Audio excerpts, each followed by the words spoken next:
Well, good afternoon. We're still here in Las Colinas at the Board of Advisors, starting our 11th year. We're at the Ritz-Carlton in Las Colinas, and I've got a really interesting guest here today that we're going to talk about one of the coolest products I've seen in a long time. So, Jabeen, welcome. Thank you so much. We're glad you're here. Yes, thank you. So, Jabeen has a company called Spring AI, and it's I'll do my best at it, and then you can do your better at it story. But it was something we saw in Miami, right, when we were down there at the Art Basel in December, and everybody was just enthralled with it. It's just so cool, and it's fun, and it's touchable, and you can really kind of relate to it and do a lot of cool stuff with it. And it sold my wife a lot of clothes. So it's a successful product, and I know you're in the big time launch mode to bring it into retail. And why don't you tell us a little bit about that? Tell us about you. Yeah, sure. How'd you get to it? I'll just ask you some questions. Sure. How did you come up with this concept, first of all?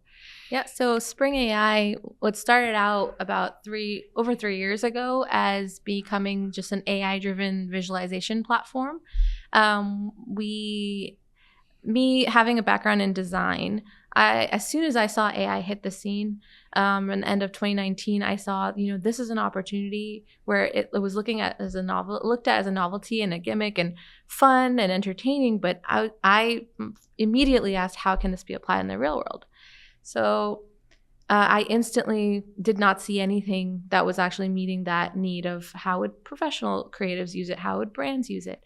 And so I said, I can build it. And so that's where I went from being a 12 years experience, senior software designer for enterprise platforms, saying, I'm just going to make a new AI visualization tool. Where at that time, it was only a chatbot, which you all probably heard, like Midjourney on Discord, and I'm going to make this professional. And so that's what it started out as. We had a huge base building an online community of creators and designers who wanted to use AI for their visual content.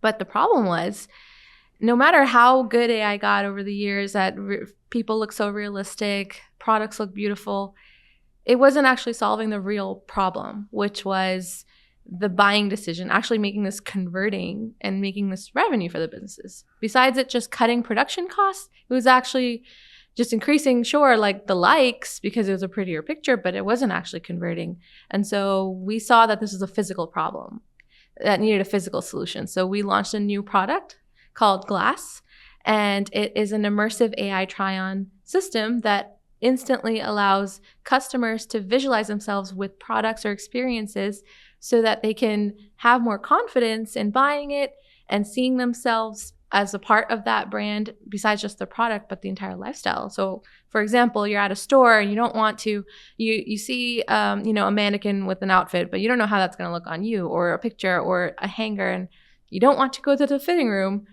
Well, how about seeing yourself, imagining it of wearing that outfit in the vacation that you want to go for in Bali or something? Or if you are looking for a suit and you want to see how would it look in, an ambient cigar lounge or a restaurant, and make you feel that buying decision of why you want it in the first place. And so that instantly clicked. It makes a bridge between the customer's imagination and what the brand wants you to feel. And we've successfully activated that, and that's what we're launching. I know, I've seen it. I saw it in Miami. I've seen it down here in the room, and there were some of the most studious members we have yesterday that couldn't stop going over and playing with it and learning about it, because it's truly it's an amazing tool. And you made myself and Mike Calhoun and Kevin Harrington, all Paul Manamo, I think, was there, and you made us look pretty good in AI. Yeah. We look really cool smoking cigars. Yeah, what was great is you did you can also do group pictures. That's what it can be for. Is not like the four of you standing and taking a portrait shot, but say you wanted to have a picture of all four of you playing golf, or being on that vacation. It can actually make more of that moment and give you those types of visualized experiences, so that you can not only enjoy it, but then, hey, that might prompt you to say, like, that means we need to go like play golf, or let's go on that vacation together. And this is where we're enabling the visualization of an experience to be a pathway to buying that experience, and linking that. It's not ultimately leading to always buying. If it's increasing the engagement, it's increasing the enjoyment that you had at that event, and all of that is at the surface level. It can go further because you connected with the brand, but then now they can also follow up with you as well. So like building the back end is a layer that I'd love to talk about. So what's so curious to me is, so you did the software development. You did the programming, you did all of that, but yet you're this visionary that could see the opportunity here. And I mean, did you? Are you just super smart? How can you do both of those? Usually you have one or the other. You don't have both. I think that's a benefit of being a product designer and a founder at the same time, because I myself had the vision of what I wanted this to become.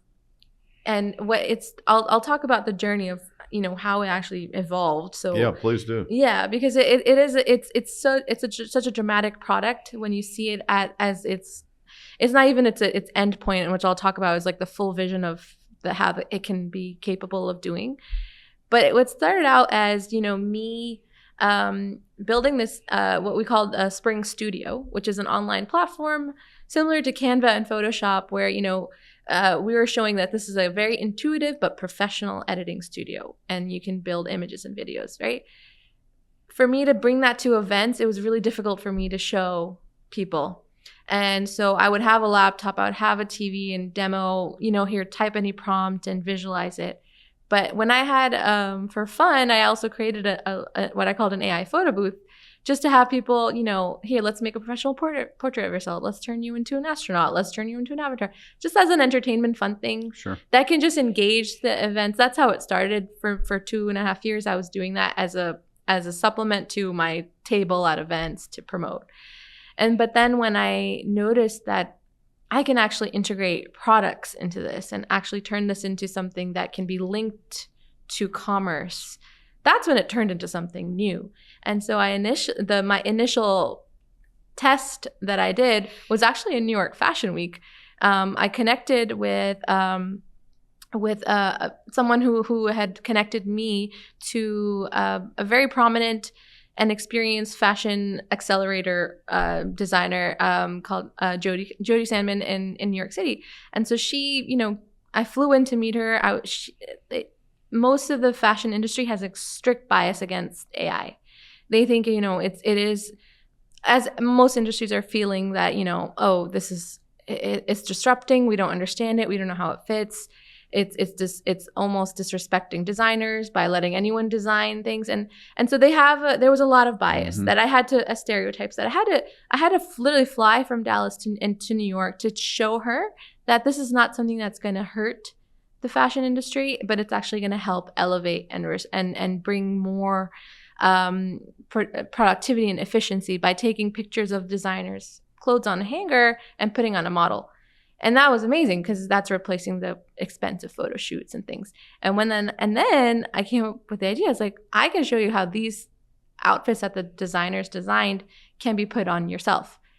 And let me test that out at your event and put it as a live try-on experience. And that's how it started, because I wanted to show her that this can actually help your business. Well, that's the magic, right? Yeah. I mean, seeing it on a model or seeing it on a exactly. Hanging on person, the shelf or something doesn't tell you what it's going to look like on you. So that's just it's that like I say, I watched that in action, pretty heavy. Yeah. And it's just cool because you can go, and it also speeds efficiency and so forth within a store. Yes. Because you can buy a lot of stuff in just a few minutes, right? Yeah. So think about like how much, if you're shopping and I feel really, I love shopping. And so I'll pick up so many things, but then I start having doubts if that will look good on me. And so I'll start putting things back. And you don't want to carry all those things into the fitting room and actually try them on. Right. And even online shopping, how many times do you not feel confident about, is this going to look like? One very key point I actually about a market trend, right? Gen Z, if you study on like how people actually want to buy and what chooses, what's the psychology behind commercial, like behind buying decisions. And so Gen Z specifically have shifted the game from, is this product good enough? Because now that's the standard. A product has to be good, it has to work, to, is this product for me? And so they instantly are wanting to connect to see if this fits their lifestyle, if this is something that they would want to tell others about, is this represent them? And they also want to know, what is the brand about? What's the lifestyle? And they want to go deeper past surface level. And it's very difficult for brands to really show that, right? Because the most they can do is push more ads or, put more inventory out there. And so how are they actually relating and proving to people that this is for them? And so when we're putting that person inside that brand story, you're allowing brands to connect way deeper, because they're like, we imagine, our target customers to feel like they're like gorgeous in this dress, and we want them to be wearing it at the top of a cliff and, and feel the wind in their hair. And that's how we want them to feel when they buy this dress. Now we can like transpose that feeling onto people. And so that's what's beautiful, what I love about this, is because every brand can truly now tell their story, but then make their customers the star of that story. Well, sure. And then the brands, or the retailers also benefit, just exponentially, because then it gets shared everywhere, right? Yeah. So thinking about this, should I get it? Should I not? Then all of a sudden somebody, the next person wants one. Yeah, exactly. So that's just revolutionary, really. I'd love to talk about the benefit for the retailer. So we talked about the benefit for the customers and how they can feel more confident. The side for the retail that we're actually unlocking has been invisible data. So physical engagement has never been measurable before. When you're walking into a store, no one is measuring how many people who tried on this outfit actually led to purchase. Like, are they tallying the fitting room uses? Are they tallying which shirts were picked up and dropped off? Or and how many shirts were held up to themselves on the mirror just to see if that. None of that engagement metrics has ever been tracked. And so what we're unlocking actually is unveiling a whole layer by making a digital version of that customer experience, to giving the businesses the actual insight into knowing what actually drew attention, what didn't, what people tried, on top of the contact information that, if people entered and left, you just missed it. Like, who were they? Right? Had so much foot traffic at that event, but did anyone actually sign up or log in or to your, or follow you and things like that? And so those things because we've introduced a brand new layer, I call it like a new experience layer, into the physical world and also to the digital world. We're gonna allow, we've already had this in digital. Like, if you think about it, clicks and tracking and page visits and all that. But what about physical store visits and physical touches and physical try-ons? So that's what's really exciting, because having those insights allows retailers to understand what was working, what wasn't, and then how can they monetize it. Well, I've ran large retail companies, a number of different times over the last few decades, and a retailer just craves that information. If you can get the answers to those questions for the retailer, they're just going to love what you've got. You just crave more information. To understand the ROI, right? Of like, if they invested X amount on that photo shoot to have on that billboard, did it work, right? Like, and they don't know. I would call that blind marketing. And that's because there was no pathway before. But that's why, being able to utilize AI in the way that it's truly meaningful for the customer and for the retailer, and bridging that gap, I feel like we really are giving light to something that wasn't there before, which was, imagination for the customer. We're giving them the ability to instantly see, and then visibility for the retailer, because they're able to see actually what worked and not. As a retailer, you might be able to reduce your carrying costs of inventory by, I don't know, 50% minimum, at or least something like that. And that just changes. That's just a complete game changer in the retail world to be able to do that. That's just so exciting. Yeah, it is. It is great. So who's your who do you think your ideal clients are? So my ideal clients are in both spaces are retail and events. So one place that this has been amazing at validating in is event spaces or brand or companies who host events or spaces that host events multiple times, because this becomes, like we mentioned, maybe for group photos and engagement. When you're holding events, what's the purpose of the event? You're trying to bring engagement and awareness to a brand. You're trying to celebrate something and or honor something. And so what is the way to maximize the return of that, all the expenses that go into an event, and having content from it? And you have to usually hire photographers, you have to hire you have to get sponsors to help pay for some things, and I know this deeply by being a part of multiple events. Who's paying for the drinks, who's paying for this and that, and it becomes something that sometimes it can be limiting for a company. And is there really a purpose of, is this event really worth the cost? And so what this can actually help to do is having a spring glass mirror at an event can be an opportunity to not only engage everyone, guaranteed everyone, it's always the biggest hit at the party, but can actually become something that sponsors can pay to have their products there. So say, you're launching a perfume brand, for example, it's an event.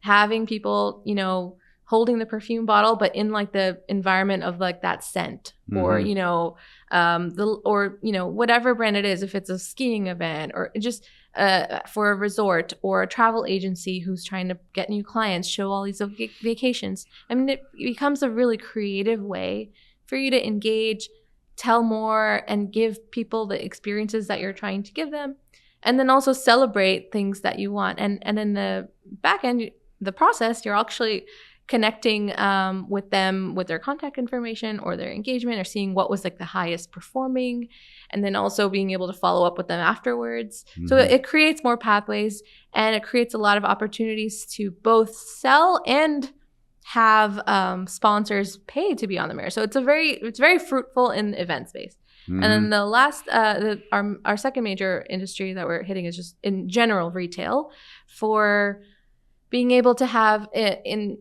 if you want it as like a portable, almost like a pop-up shop, to be able to travel. There you go. That's what I was just thinking. Traveling, traveling storage at trade shows, and to show your inventory and your products and things for people to try on the go and have that, or in store, and making it as part of the customer experience to, I'll talk about the use case. So one of our clients in Miami, so she said that as soon as a client walked in the door, she would ask them to come to the mirror, choose what they wanted to try on. As soon as they selected something and saw it, they would run to the racks to look for those outfits, because they now believe that that's what they was looking for. And so it becomes a part of the buying path.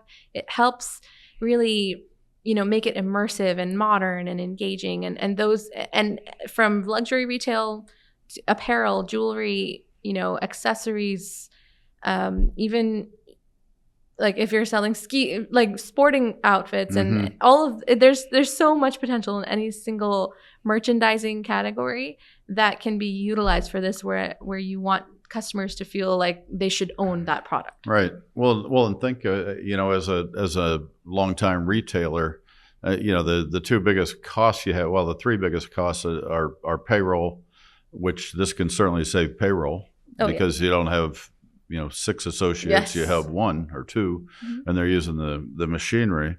But the second is inventory shrink, or just the cost of carrying the inventory. And the third is the space. I mean, you could take retail stores that are 3,000 square feet, and they could do that in 600 square feet, or ones that are 50,000 square feet, and they could do that in 25,000 square feet. And then when you're thinking about the events, like Augusta comes to my mind, and big golf tournaments where they have these giant tents of merchandise. I mean, if you've been to those, I mean, it's just crazy how huge these things are, and you could have that in a room this size, and people probably buy more too. Is that true? Would people? Yes. Would their average ticket price go up? Yeah, because they just kind of get going on it. Yeah, I mean, if you think about what people studying, human behavior and people and how they interact and want. I mean, everyone is looking for the shortest path to just getting to finish anything, right? So when you see piles and piles of inventory and it just looks daunting, right? Sometimes it's just like, I don't know, like, because the actual mental process is that when they see something, they're instantly trying to see, oh, will this work? Oh, will I wear this somewhere? Or does this, was this color look good on me? Or, it's their mental process is going to be forced to, try to think through whether or not they should buy it. And it's harder. Mm-hmm. And so when they see something that's going to instantly tell them how it's going to look on them in the place that they imagine looking at, it's a shorter path and it's faster. And so it actually made it faster for them to shop. And a surer path that they're going to buy it. Exactly. Because they're not going to say, I'll go home and think about it. And all the doubts come in and they're like, I don't even have time. If they feel more confident and faster they can see it, I mean, it's just short path. Mm-hmm. Exactly.